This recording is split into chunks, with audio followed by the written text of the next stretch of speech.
welcome back to Happy Apple Core Homestead. Today we're going to render some wax. It is snowy outside. I will show you a picture of my garden right now. And so we're going to do some inside homesteading chores, and today it is wax. I have a bunch of this dirty wax. It's beeswax that has been rendered before, but it was left out somewhere like in a, I don't know, a shed or a garage somewhere. Anyway, it's mine now, but I have to render it again to clean it up. And that's what we're gonna do today. I have a little burner here and a pot, and in the pot is water. It's about half full of water, and I'm going to put this wax right inside.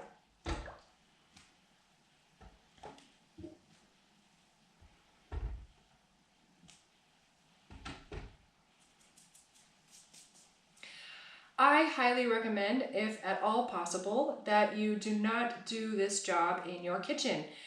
If you can see, it's messy, you guys. You're gonna get little drips of wax here and there, and most definitely, whatever you do during this process, do not walk away from your burner.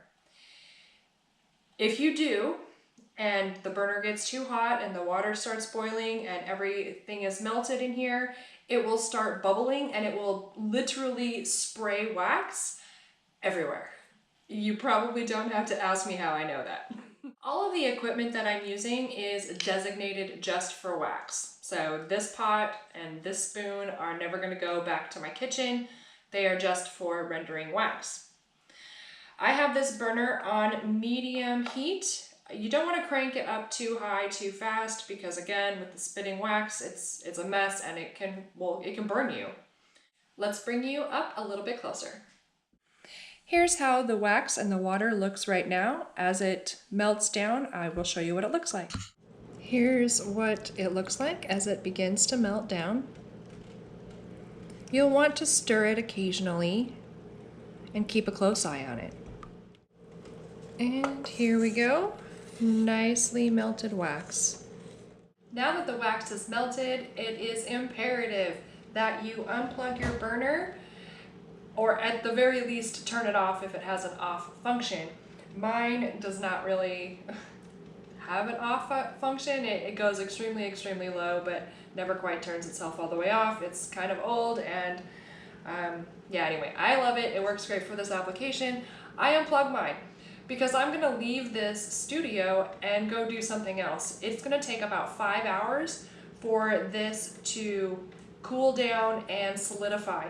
When it does, the top portion of the wax will be completely clean, and underneath where the wax meets the water, because all the water will be underneath, it will be all dirty there. And so we wanna make sure to get all of that dirt out. There is another step to rendering wax, so make sure you stay tuned to the end to see the final product. Now that the wax has dried a little bit, we want to pull it out of this pan.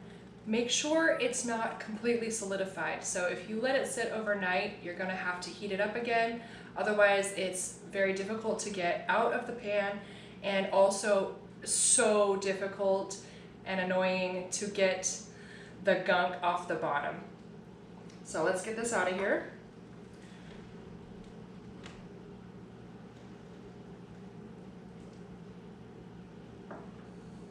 Ooh, water is still kind of hot.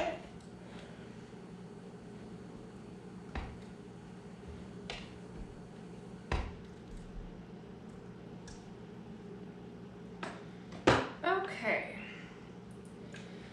And that is what the bottom looks like, and this is the stuff we're going to take off. The rest of the wax is nice and pure and clean. Now we want to scrape all of this dirty wax and debris off of our nice clean wax. And I just use a knife, and if the wax is still a little bit warm, it just comes right off. And it's a lot harder to do if you've let this completely cool down. And once all of the debris is off, it will be ready for its final rendering.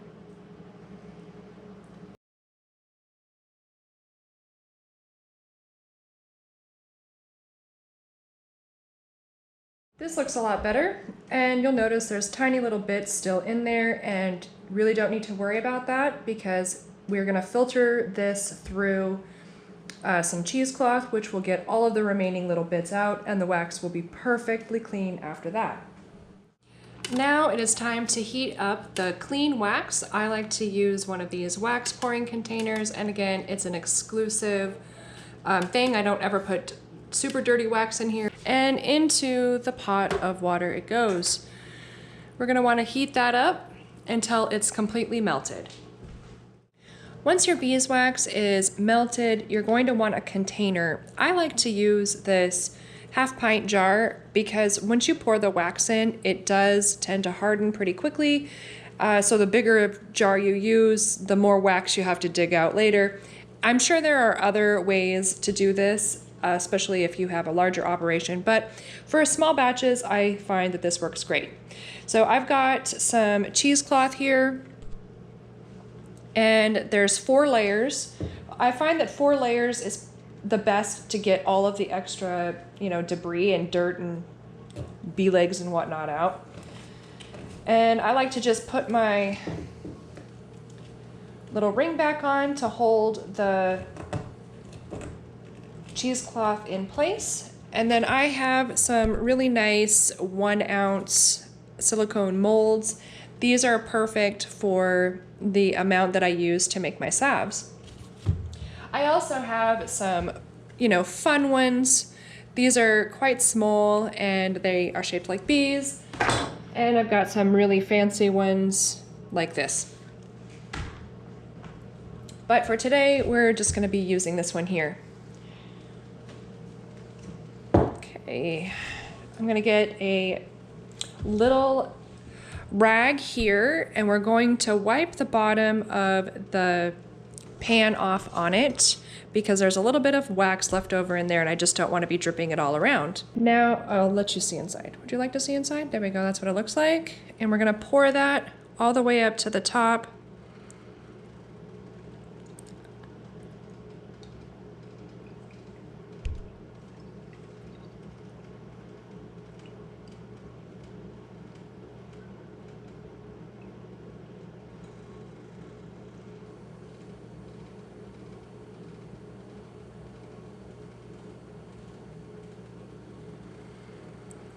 And this will go back into the pot. Make sure that it stays warm. Once we've got the wax in the jar, we're going to go ahead and remove the ring, as well as the cheesecloth. And then we're going to pour it directly into the molds.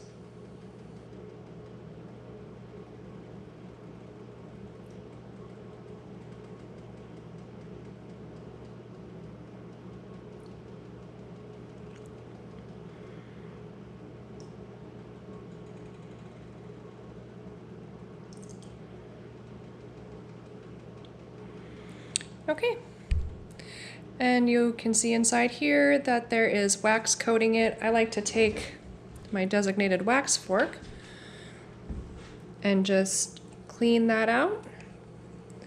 Get it nice and clean, and then I put the wax back into the container. You can see here the wax as it's starting to dry, and that's the wet wax up there.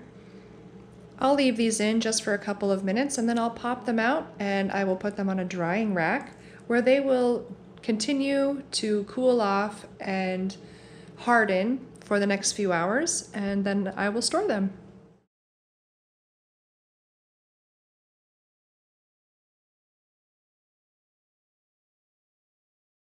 And here is our final product. All nice and solidified.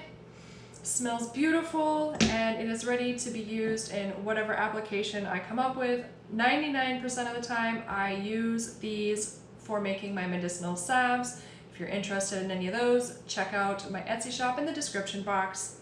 But you can also make candles, fire starters, all different kinds of things with them. I do recommend that you store them in something that is completely sealed, such as a glass jar. I like to keep mine in a glass jar because I can just enjoy looking at them, and I know when my stock gets low and things like that. So this is my preferred method, but let me tell you why it is so important that you keep them sealed as opposed to in a box or somewhere more open. Wax moths. Wax moths, I don't care how good your weather stripping is on your doors and your windows, or how good your insulation is. If you have wax, the wax moths will find it, and they will lay their eggs in there, and there will be larvae, and then there will be frass everywhere, and you will have two choices at that point in time. You will have to re-render your wax or just throw it all away. Depends on how far gone it gets. So eliminate that potential in your life by keeping them in something that is completely airtight so that the wax moths cannot get in. Now, in my experience, these fully rendered pieces of wax, I can leave them out for a week or so before I need to worry about a wax moth coming in. But if I've got like wax cappings from harvesting honey or something like that, those wax moths will find that like lickety split, and they will be all over it. So they like that dirty wax, especially if there's honey in it. They will still use this, but it's not their preference. So you can leave it sitting out for a week or so while you're working on your projects and not worry about it. That's pretty much all I wanted to show you today. Happy little winter project here on the homestead. I don't want to go too much into the weeds about different colored wax and different kind of wax and all that kind of stuff. I just wanted to show you really quick, very simple, fast, easy way to render your own beeswax at home.